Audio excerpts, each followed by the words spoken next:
Hey, business storytellers, how's everyone doing? I'm still pushing the buttons here. If you are watching on the live stream, really appreciate you guys tuning in.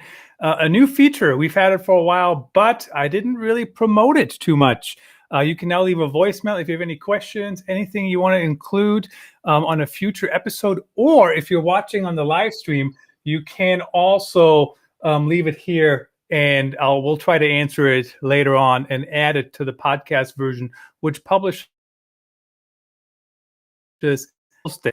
So if you enjoyed my April Fool's episode, this is public accountability because it's going to be fun. I haven't recorded it yet, but it should be fun. We will see how it goes. But today we want to talk about brand voice. So what's interesting about how do we create a good brand voice to me is, you know what, I've had some, I would say, terrible experiences with that. You know, this is how the brand is supposed to sound, and everybody says we're supposed to sound fun and engaging and whatever, authoritative and whatever else it might be. And then when in fun especially, but then when we turn around, they sound stuffy and over edited and all this different stuff. And yesterday we had Scott Dykers on the show. He is the founding editor of The Onion, and he just wrote the latest book on how to write funny characters. So that was an interesting show as well. How do you move away from the stuffy writing? So today's guest, Tara Hunt, I'll bring her out of the green room here in a second. She's the CEO at Truly Inc., co-founder at Flywheel. That's also the book we're highlighting on Amazon. So if you're not watching on Amazon, I see people are already commenting, saying hi. Hey guys, everybody, thanks for joining us today. That is currently the featured item over on Amazon, amazon.com/live. I did not get that on the other channel, so hop on over there to check it out. And Tara can tell us about that a little bit more when we bring her on here.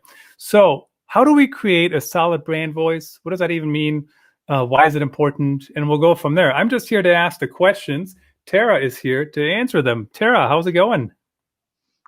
Good. How are you, Christoph? Thanks for having me. I'm doing great. I'm really excited to have you on the show. We were kind of trying to remember where we met, and I definitely ran across you somewhere, whether it was Twitter or somebody else's podcast, and you said something smart, and I thought we have to get her on the show. So mission accomplished. Thank you so much. So talk about the creating a brand voice. What does that mean? Why is it important? There, I'm breaking my own rule. More than one question at a time, but I'll remember them if you forget them. That's all right. Well, I loved your intro, which I was listening to intently, and how you described one of the biggest problems with with brand voices is that you get these documents, usually the brand guidelines document, and one of the pages, usually they're like, I don't know, 10, 15 page documents. Most of it is like how much padding you put around a logo. But usually like there's one page that's like, our personality is, and then picks out like 3 words. Usually, as you said, like fun or friendly, or sometimes you'll have like creative, like these very, very nebulous words. And there's no examples. And, it's very hard to kind of interpret. Like my idea of fun may be very different than your idea of fun. So at the end of the day, like anybody that is receiving a brand guidelines document where it's like, okay, this is, you can use this to start writing ad copy or tweets or blog posts or content, even just on our product pages. It's just not, it's not very easy to follow along with. So that's, I think the first question is like, what is it, why is it important, is like that today, in today's world of digital and social, is everything. And I'm not talking about social media. I'm talking about how, we try to connect with one another and with brands in today's world, that you need a personality. You need a way to identify yourself beyond the colors, scheme or the look and feel of your ads or your logo integrity. You need a voice, and a voice is your it is your personality signature. That if I read a piece of copy, or if I hear a pitch of some sort, that I can actually identify the brand through the personality that comes across in that text. Yeah, and we so one comment here on LinkedIn, Margie Agan, who was previously on the show. So if you guys want to go back and check that out, I want to say Center Board Marketing, something like that. She can correct me here. Agree, it's critical to include examples of the brand voice in real life writing so writers can be consistent and save time. I do agree with that. Sometimes, back in the day, and maybe still today, sometimes these things exist in some executive's head, right? And like, if you don't have examples or you don't have specifics, I mean, it's like when I go up to a designer and I say, that looks really good, but can you make it pop a little bit more? They want to bite my head off. Do you know what I mean? Because what the heck does that mean? So, but how do we, what's like the process to even get started? I mean, and how do we get beyond those, you called them, I think you called them nebulous, or I don't know, like really vague thing. Christoph, what do you want to do? Yes, I want to be successful. I mean, who doesn't, right? So how do we get started to move past those generalities? Yeah, so first of all, you can't off of a couple of words. I mean, words become the basis of what we're trying to get across, but like a 3 words on a page, or even if they choose more words and even a few examples, there are a lot of dimensions to personality. And if you step back and think about, okay, where does personality come from? Well, at the core of it is person, a human being, and a human personality, which is really what we're trying to emulate in a way. Of course, brands aren't people, but who had sort of core identity to that brand voice. Is, if you think about a person isn't one dimensional. A person has, multiple dimensions to who they are. So rather than picking like just 3 words, we use like, and we've developed like a whole process to it that starts with, and I'm just trying to pull it up so that I don't mix any. There, the basis is, like who we are and who we stand for, right? So the basis is our traits, right? And it's not even our voice yet. We're just talking about, like, it's even not even our likes and dislikes, but what are our character-based character traits, and base character traits, and this is where a lot of brands miss the boat too, can be safe, and we like to, instead of positive and negative, which we used to talk about, but now we talk about them as safe and provocative type of traits. So if you think about any human being, what usually makes us human and makes us individuals and identifiable is usually the more provocative side of our personalities, right? So you can think about the safe traits as being stuff that I think is easy to, like, it's kind of more vanilla, I guess, on that side of things. Like creative would be in that safe zone. Friendly would be in that safe zone. Even fun could be in that safe zone. But when you're trying to craft a personality, you want to get into that provocative side, and then you start to push the sort of the edges on that. And one of my favorite examples, which is an old example, is Zappos. And you're probably all familiar with the early stories around Zappos, but one of their core, I think they called it their core principles, was about being I think it was like a little bit weird. and and the idea was like, not like super, I don't want to be, sitting beside this person on a bus or something weird, but like a little bit weird, that quirkiness, right? And so they hired people that embodied this trait, but the brand voice also had this trait where a little bit weird came across in like sometimes saying things that would make people like perk up and maybe like think a little bit and then usually smile from there. So, they they wouldn't say the thing that they were expected to say. They'd say the thing that would help people smile or help make them memorable, right? So that's what a little bit weird is. And I love that brand personality, that personality side of things that really made Zappos unique to the other companies that are out there that were selling stuff online, right? There were always this kind of little bit weirdness. And you can also see this in various, people love Austin, for instance, Austin, Texas. And there,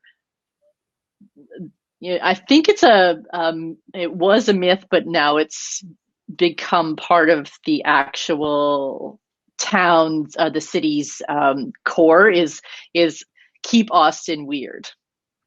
Is this idea that people, they want to attract a certain kind of person to Austin that doesn't just want to be like everybody else, that wants to be a little bit more artistic and quirky, etc. And this, of course, makes Austin, makes Zappos, makes anybody who has that provocative trait stand out a little bit. And so for brands, it's really about finding that provocative trait as well as the safe traits that will help you understand what that base personality is, first and foremost. Very interesting, Tara. I also feel that the word weird has kind of evolved over years, maybe like the last decade ago or so. I mean, who would have ever wanted to be weird? And today, I mean, who doesn't want to be, a little bit more unique? A couple quick shout outs before we get back to the topic here. I just highlighted for a moment before we get back to Who the Deck, which is Tara's book, and very interesting. I want to talk about that just a little bit. That's featured right there. She's flashing it on the screen in a minute. And so Content Performance Culture, not my current book, but my last book, is currently available for 99 cents. So on Amazon, that's at the bottom there. It's highlighted if you want to take a look. And then also quick shout out to Switcher Studio, switcherstudio.com. That's how we live stream. That's how I produce the show. So if you're wondering how I get all these wonderful graphics on the screen and fly in lower thirds, switcherstudio.com. So I love the title. We're going to go back to it here on Amazon. It is called, I know I'm not supposed to move away from the mic, I've been told. But back to what is it again? Who the deck do you think you are? And tell us about that. Is that a way to help us determine our personality as a brand, or how do people use it? Yeah. So, I mean, and I didn't come on here to hawk this kit at all. I hate selling, actually, but this kit is a brainchild of our process. And so I talked about that we have like several dimensions to a personality that we use and we've developed over the years to work with our clients to help them really create a like a more usable, in-depth brand guideline that really makes it clear what their voice should sound like. So there's no question, even if they hire an interns like in second year college communications or whatever that could pick it up and really understand what a voice sounded like without being like, what is creative? What is fun? Like, what do you mean by that? Like, it's very clear. And so we developed this whole process. And at one point, I started actually like creating out of these cards, the index cards, sort of a process that clients could start writing down ideas, and then we would organize them. And at one point it was like, wait a minute, this would actually make for a really great toolkit. Like if we could just sell the toolkit, it's a lot less expensive than hiring me and my team to come and do this bigger workshop, and we'd have all the instructions, and then we could give people prompts with like words on those cards, the provocative cards, like self-critical or irreverent or superior, like things like that we could actually help people just in their own offices or with their own clients walk through this more robust exercise. Then let's do it. And we'd never designed something physical before. We're digital people, so it was kind of an interesting process to try to take what our this exercise that we had done and put it into like a box and a set of instructions and put it out into the world. So that was the evolution of it. Well, Tara, no, I find it fascinating, and props to you to putting that together, because as everybody that listens to any 30 seconds of my show ever, they know I'm a big fan of creating once, publishing everywhere, right? That's why I do a live stream. That's why I do a podcast. That's how the last book came together. Everything I do, I try to push it into all these different channels. And certainly that's just another way of doing it. Now I got to think about what I have that's books like that. So I don't know. I'll make that my 2022 goal. No book in 2022, but maybe I can put together something that people can use, and that's creative. And of course, the title is creative as well. Now, once you come up, so when you were talking about weird but not crazy or not too weird or whatever it was, I was thinking about even for myself, I'm trying to be honest but not rude. Right. So there's actually a fine line to that. And of course, sometimes you can be honest on here and somebody will at me and tell me how rude I am, but you got to be kind of clear, what you're trying to do. And one thing is, I'm trying to be honest. I'm trying to find ways for us to share better content and stand out. And it's getting harder and harder. And do you think that the better your brand voice, and maybe the more unique, or you tell me what the characters are, the easier it might be to differentiate out in the market? Oh, well, absolutely. But I would also say to give you a nice sort of boundary for what you're trying to do is that we also like to take what we do call negative words. So that shows sort of that line that you don't cross. So I like that you actually gave the example of honest but not rude. And in both cases, so what you can say is you can give an example of where you were honest, but then you can give an example of where taking it too far would be rude. And in that you can, that not rude, or maybe you use a positive word like respectful as your counterbalance. So you would have honest and your counterbalance would be respectful. In that case, to create those those boundaries. And I love that you lean into that sort of provocative territory. Now, I think honest is still very safe, but you might like irreverent maybe for a little bit where you're going, on your provocative side. It also comes out in tone, and that's another dimension. So you have your base personality, which is your safe and your provocative sides, but then how you deliver something is your tone. And a lot of people mix up your traits, your base personality with tone, and they call it tone and voice.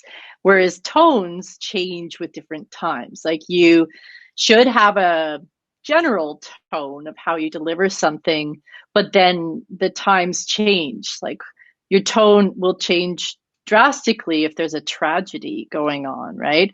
Or if you're dealing with a happy customer versus an irate customer versus a jerk. Like, what are your tones in those three situations?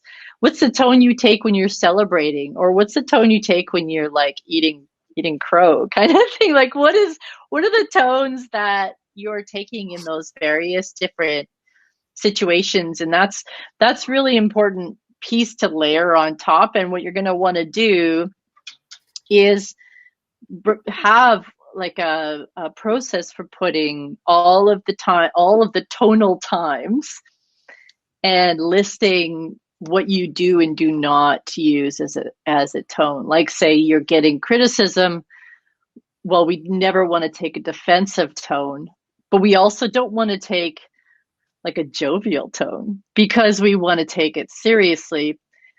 We don't want to be too earnest about it either. Maybe we take like a more of a reflective tone.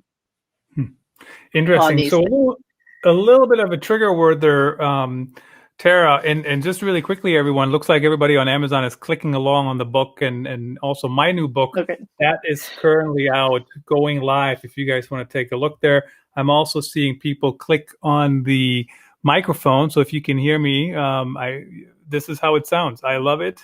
Get it if you want to, but also looks like people are clicking on Tara's personality cards. I'm tempted to check them out, quite frankly, because it's always a challenge to move things forward. But it was a little bit of a trigger word when you just mentioned my honesty.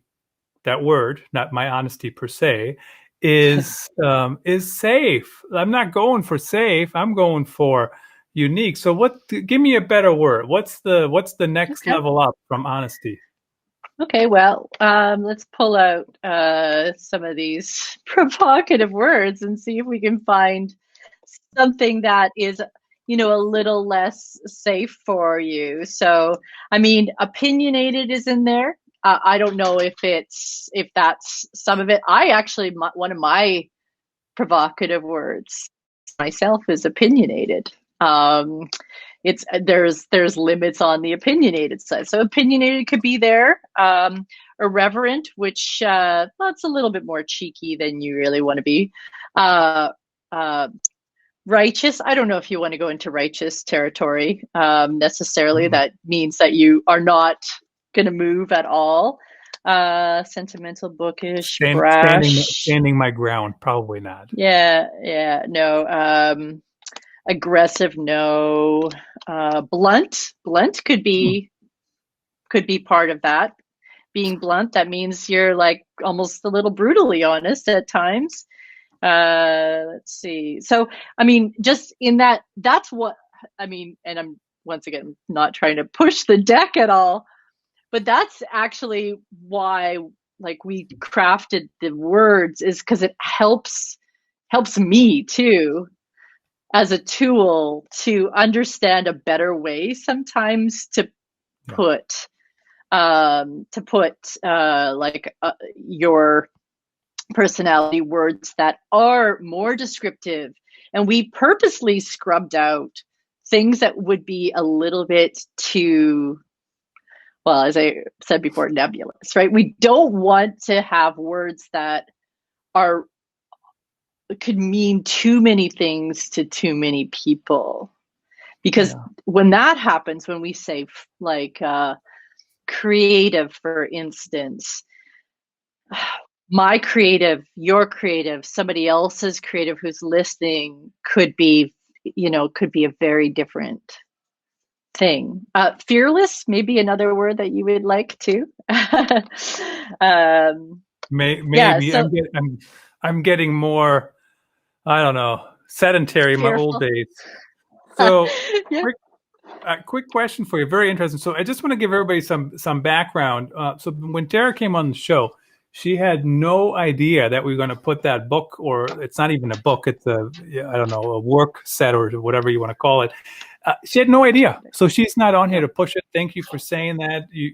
I don't think it's necessary, but I just want to give people an idea. So I kind of put it in the carousel because it makes no sense when your guest has, something on Amazon, and then we're going to talk about it and we don't have it in there. So now it's in there. Now, blunt, I actually don't mind the word blunt, but there is so many negative connotations with that. I mean, some of the other ones were very clearly on the other side of that line, but blunt, it's like, yes, like you were just saying how it is. And I guess if you're blunt, I mean, we see it all the time, right? There's people out there, they're very blunt, but it works for their target audience. And if I'm not their target audience, I might feel like they're a jerk, they're rude, Right. or I don't even know what they're talking about. They're full of it. But I've also, between us and, I don't know, 1,200, 1,500 friends watching, I've probably been beaten over the head a couple times when it comes to blunt. Like you don't want to Right. be blunt. So it's interesting. I don't know how you kind of combine those different areas. Well, that's where like I'm actually using this once again to help me like to keep you from going over a line. So maybe you're blunt, but you're compassionate, Okay. or empathetic, or I mean, could be tasteful too, depending on the area. And I'm just trying to pull out. There you go. Respectful. We talked about respectful as a potential word too, right? So you're using, like, you're blunt, but when you're being blunt, there's a line, and that line that you don't cross your traits too. Just as on your safe traits, you can use your provocative cards to help you like get out a little bit out of that comfort zone as well, right? So it's all about balancing, right? I'm fearless is, fearless and opinionated is mine, but like on the safe side, I'm informed. So even I take leaps, but I look before I leap, right? So what's interesting, so I go back to, she's the chief innovation officer at Staymates. I work with her there, and also at MedTouch, Sandra Fancher. And every time this is in the days when we would travel, right? I've been sitting in the same chair for the last 12 months or whatever it's been. And, right. So, but they always would work super late or fly in super late. And I'm a guy, I like to travel in the mornings when we travel. And I'd say, how do you do it? And she said, it's about the balance. When you work hard one night and the next night you go to bed when you get there at 8 o'clock or 9 o'clock or whatever. And so it is, I think people forget about that, is that, I'm the same way, honestly. Sometimes very black and white, I love you or I hate you. Not you. I love you. Tara, but in general, do you know what I mean? Like I love it or I hate it, very black and white. The gray area is minimized, and that's something I think people need to remember. Let's talk about briefly, obviously, as you saw, my latest book came out, Going Live. And what I've noticed is a lot of brands are doing podcasts. And then what happens is, I think podcasting is still worthwhile, quite frankly. But when you have to build a new brand. So my answer is let's live stream the podcast. So I'm estimating, I don't know the exact number, but it looks like we got about maybe 1,500 people watching, right? And Wow. so we would never get that on the podcast when we first started, not possible. So what I'm saying is you push your podcast to all these other channels. So that's enough about that topic. But basically, the reason I love these shows is because it shows our voice. We can't hide, you know. People either love me. I mean, everybody loves you. I haven't seen any negative comments yet. Saying sounds awesome. So, but right at the end of the day, can it help us with our brand voice, which ultimately has to come through people, right? If we do live streams, if we do more video, how does that fit in your opinion? Yeah, so absolutely, and I think this goes back to kind of a trope we've heard many times over the years is the authenticity that matters, right? It's Hmm. it you know being authentic is the best way to connect with people, and I agree. But one of the issues is how does I know how a human is authentic. I know how you can be authentic and I can be authentic because we we have lived experiences, we have personalities that we're born with and sort of have developed over our lives, and so being authentic means like not trying to be anybody else. But a brand Hmm. that's difficult because yeah, a brand could follow the personality of a founder, for instance. Some brands can and do, but like if a brand is doing a podcast or a brand is being authentic in a live streaming sort of way, do you take on that authentic warts and all of the host that you've hired or the person that is writing those articles? Or do you try to create something that is authentic to your customer base, right? So I'm trying to think of like a really good example of this. Like maybe another famous example of Patagonia, for instance, Hmm. right? So quite often over the years, Patagonia has made different decisions when it comes to how they present themselves to the world, how they word things, what they stand for, where they go, where they don't go, as far as putting their brand out there, because this aligns with their customers' um, like leanings, their customers' interests, for instance. Hmm. So, like being they're a bit irreverent. Like we're closing on Boxing Day, or not Boxing Day. That's Canadian. I'm Canadian. Sorry. On That's like okay. Black Friday, on Black Friday, because we want people to get out and enjoy things with their family while they're Hmm. with their family, right? And enjoy nature because that's what they believe in.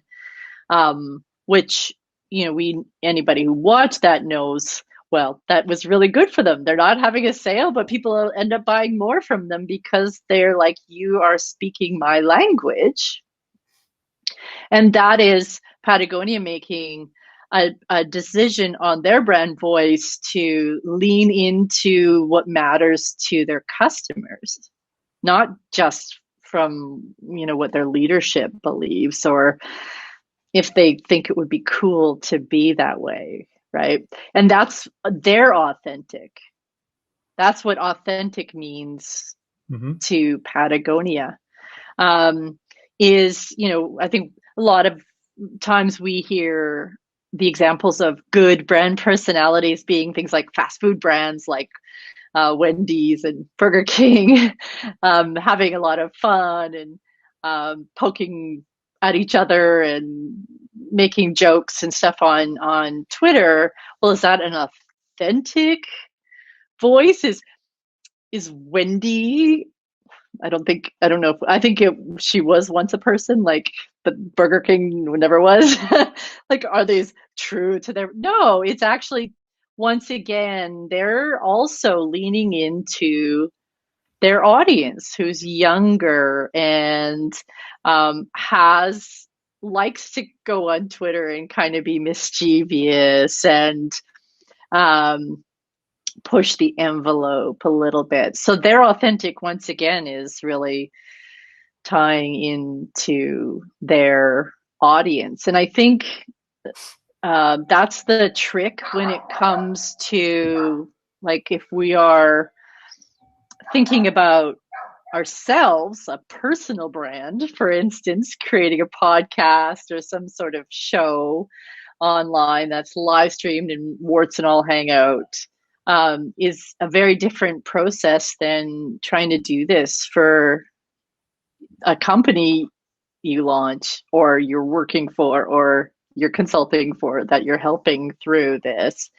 And that's often where we say, think about your audience and reflecting who they are authentically back in the personality that you're putting out into the world. Yeah. So it's very interesting. So the one thing I just thought about too is, back in the day when I didn't do live streams and I only wrote for brands behind the scenes, so to speak, it's very different, right? Because now you even if you don't hit the brand voice, somebody can still edit it. But if I'm doing a podcast and even, let's say, we do the Real Talk, the Customer Insights show for Vox Pop Me, obviously there's real people, just it's not the Vox Pop Me mascot or whatever, right? Not the logo talking. You still have to be on brand somehow, right? So whatever that means, you can't have your own brand, but you kind of have to be on the edges of the brand that you're doing something for.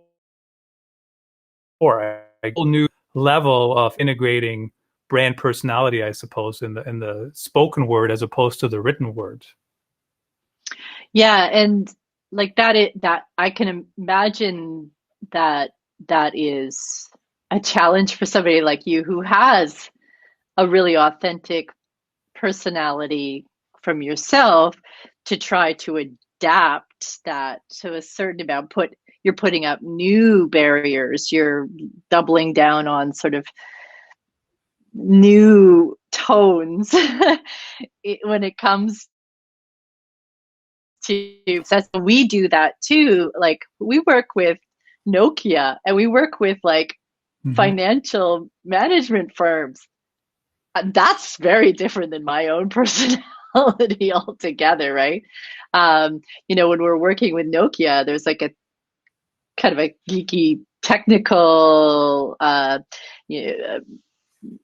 element that we're talking about, geeking out over digital twins in the future and doubling down kind of on science almost. But it's also a B2B company, so we can't really get giddy, right? So yeah, like it is very much like an exercise in almost acting, I guess, in a way. But you really, once again, have to understand that brand needs to have a strong personality that is well defined, so that you, Christoph, know how you should be presenting the content that you're creating for. Yeah, that's important to understand what the brand is about, what it stands for. Thank you for calling me authentic and not blunt. I do appreciate that. The one thing when it comes to blunt and authentic and whatever, on live streams and podcasts, you can play it back. And I'll give you this example as a final note. I don't know if you believe it or not, Tara, but we're at 40 minutes already. Time flies when you have fun. I do appreciate you sharing all this knowledge. I was on a call once and I thought I was kind of overly blunt, and I played it back and I sounded just fine. I think it was all in my head because I felt a certain way, but maybe I was acting. I don't know. But it is very interesting how we combine brand personalities when it comes to the written word. How do we define them? Check out the flywheel. What is flywheel? PHLY. What does that stand for? So Flywheel is our, we have a series of webinars and courses and kits that are digital that help people who are at smaller companies that can't afford an agency implement a lot of the sort of the deeper ideas around content marketing and coming up with a brand personality and taking social content to the next level. We've created a bunch of learning and tools around that. So that's what Flywheel is. It's about creating your content flywheel. But Yeah. of course, the word flywheel is pretty common. So I dug deep into my 90s, my love of the 90s, and went with like the flywheel with PHLY wheel. Definitely a way to stand out. You can connect with Tara on Twitter. We did tag her there. Well, on Twitter. What's your Miss Rogue, right? Was that the Twitter handle? Miss Rogue, yep. What's the story behind? What's the story behind that? So I'm an old school internet person, and in the old days we never used to use our real names. And I was a huge fan of Rogue from the X-Men, so and that was often taken. So I just started with Miss Rogue. Actually, it was Ms. Rogue for a while, like Ms. Marvel meets Miss Rogue or meets Rogue, and I just used that handle, and it just ended up following me throughout, and then people started using their real names, and I still kind of like hung on to Miss Rogue because I'm proud of my old school roots. Because you had it, and are you verified on Twitter? I thought maybe you were. Yeah. So of course now you can't change it anyways, but I threw it up there in the bottom if you're watching on the live stream. There was somebody else on the show the other day, Dawn. I remember Dawn's last name, but she had something else. Her Twitter handle is like Miss, here it is, MS Ride with the number 1. And she's also old school. She's also verified. I don't know if that's old school, but that's what she picked way back when, 2009. Usually if you're, I mean, I will do a little humble brag here that I was on Twitter before it had vowels. I was one of the first, I think, 1,000 users in 2006. Wow. So yeah, I'm that old school. And when they went to, limiting the characters or whatever in your name, a lot of people were like, you should just grab Tara. And I was like, why would I do that? I'm Miss Rogue. And of course, I completely regret that now. but that's how much I hold on to the old school ways of doing things. So yeah, I'm sure there's people in your audience will relate to being old school and be like, yeah, I was like some long characters with some numbers at the end everywhere. Right. I was actually something else first as well. And then you started communicating with me like, well, who is that? Who is that? Yeah, I see that here. Joined July 2006. That's fantastic. Tara, it was great to have you on the show. Thank you for sharing your insights. Really appreciate you coming on and making the time for us today. Thank you for having me, Christoph. Awesome. Thanks everyone for watching.